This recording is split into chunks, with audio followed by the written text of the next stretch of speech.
السلام علیکم ورحمۃ اللہ وبرکاتہ۔ بسم اللہ الرحمن الرحیم۔ مجید چچا بڑے خوش تھے کہ آخر کار 30 سال پردیس کاٹ کر اب وہ ہمیشہ کے لیے پاکستان جا رہے تھے۔ ہر کسی سے گلے مل رہے تھے، ان کے چہرے پر خوشی نمایاں تھی۔ میں بھی پردیسی ہوں، مجھے 15 سال ہوئے ان کو دیکھ کر۔ مجھے بھی خیال آیا کہ ایک دن میں بھی ہمیشہ کے لیے پردیس چھوڑ دوں گا، مگر فی الحال مجید چچا کی خوشیوں میں سے ہی خوشیاں بانٹ رہا تھا۔ ساری رات مجید چچا نے خوشی سے جاگ کر گزاری۔ اگلی صبح انہیں ایئرپورٹ چھوڑا اور واپس آ گیا۔ میں اپنے کام کاج میں لگ گیا اور مجید چچا پاکستان پہنچ گئے۔ خیریت دریافت کرنے کے لیے فون کیا، انہیں خوش پایا، یا دل اور بھی تسلی ہو گئی۔ ہفتہ بھی نہ گزرا تھا کہ میں آفس سے گھر آیا، دیکھتا ہوں مجید چچا بیٹھے ہوئے ہیں، چہرہ مرجھایا ہوا ہے، کندھے جھکے ہوئے ہیں۔ میں نے حیران ہو کر پوچھا، چچا آپ یہاں کیسے؟ مجید چچا نے اٹھ کر مجھے گلے لگا لیا اور دھاڑیں مار مار کر رونے لگے۔ میں اتنا گھبرا گیا تھا کہ میرے ہاتھ پاؤں پھول گئے۔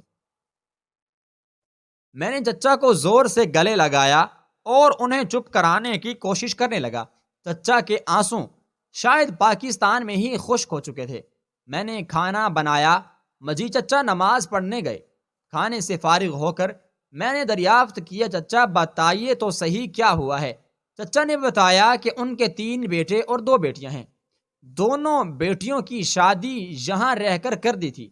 بیٹے 3 ابھی کنواروں ہیں اور نوکری وغیرہ کرتے ہیں۔ چچا نے کہا، جس دن وہ گھر پہنچے تو سب ٹھیک تھا، انہیں مہمان کی طرح عزت دی گئی۔ 2 دن بعد ہی ایک بیٹے کو رات دیر سے گھر آنے کی وجہ سے ذرا ڈانٹ دیا تو جواب میں بیٹے نے کہا، آپ آئے ہیں تو عزت سے رہیے، زیادہ تحقیقات نہ کیا کریں کہ میں کہاں جا رہا ہوں، کہاں سے آ رہا ہوں۔ چچا خاموش ہو گئے۔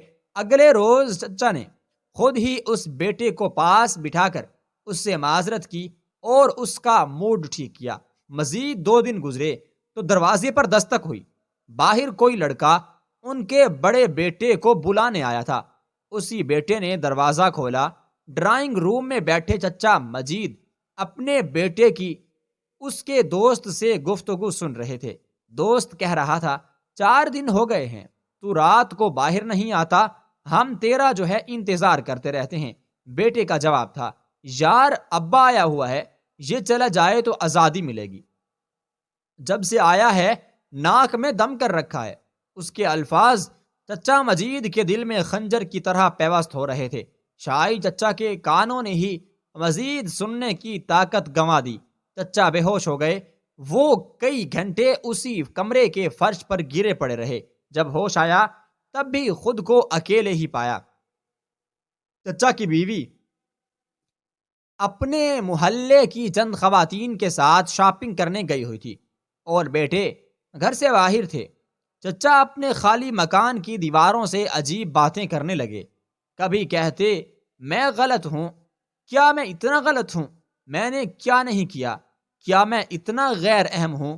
اسی رات چچا نے کھانے کی ٹیبل پر صرف اپنے لیے کھانا دیکھا، باقی سب باہر سے کھا کر آئے تھے۔ چچا نے گلے کرنا چاہا کہ ان کے ساتھ کھانے کی ٹیبل پر بیٹھ جاتے، مگر مزید تکلیف جا جواب نہ سننے کا حوصلہ تھا، نہ ہی سوال کیا۔ کھانا کھایا اور لیٹ گئے۔ اگلی صبح چچا نماز کے لیے اٹھے، وضو کر رہے تھے کہ بیٹے کی زوردار گرجتی ہوئی آواز آئی، کون شور کر رہا ہے اس وقت؟ چچا معصوم سے بچے کی طرح ڈر سے گئے اور وضو ادھورا چھوڑ کر مسجد چلے گئے۔ وہیں وضو کیا اور وہیں پر ہی نماز ادا کی۔ نماز کے بعد دعا مانگتے ہوئے چچا رونے لگے۔ تبھی امام مسجد نے چچا کو پوچھا، کیا ہوا بڑے میاں، روتے کیوں ہو؟ چچا نے سارا ماجرا بیان کیا اور امام صاحب سے پوچھا کہ آپ ہی بتائیے مجھے اب کیا کرنا چاہیے؟ امام صاحب جو بہت بزرگ تھے فرمانے لگے، اب تو کچھ نہیں کر سکتا سوائے برداشت کے یا ان کے لیے ہدایت کی دعا کرنے کے۔ جو وقت تیرے بچوں کی تربیت کا تھا وہ تو نے پردیس میں گزار دیا اور اب وہ بچے نہیں رہے، انہیں جس طرح کی پرورش ملی وہ ویسے بن چکے۔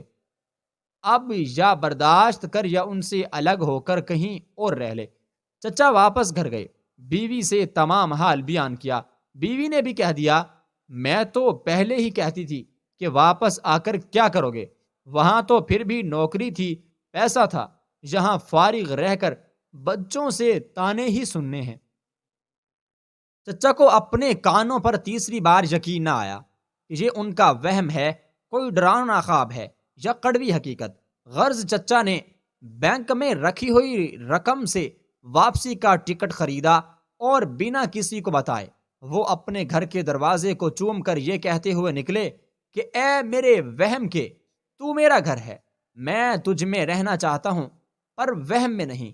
چچا کی باتیں سن کر میری آنکھوں سے نکلتے آنسو میرے سینے کو تر کر گئے تھے۔ سناٹے کو توڑتے ہوئے مجید چچا کی ہلکی سی آواز نکلی، جہاں زیب، میں اب پاکستان کبھی نہیں جاؤں گا، جب میں نہ رہا تو مجھے یہیں پردیس میں ہی دفن کر دینا۔ میں چچا کے ساتھ لپٹ کر زور زور سے رونے لگا، کیونکہ میرا دل بھی ڈرتے ہوئے کہہ رہا تھا کہیں پاکستان میں بنایا گیا میرا گھر بھی وہم تو نہیں۔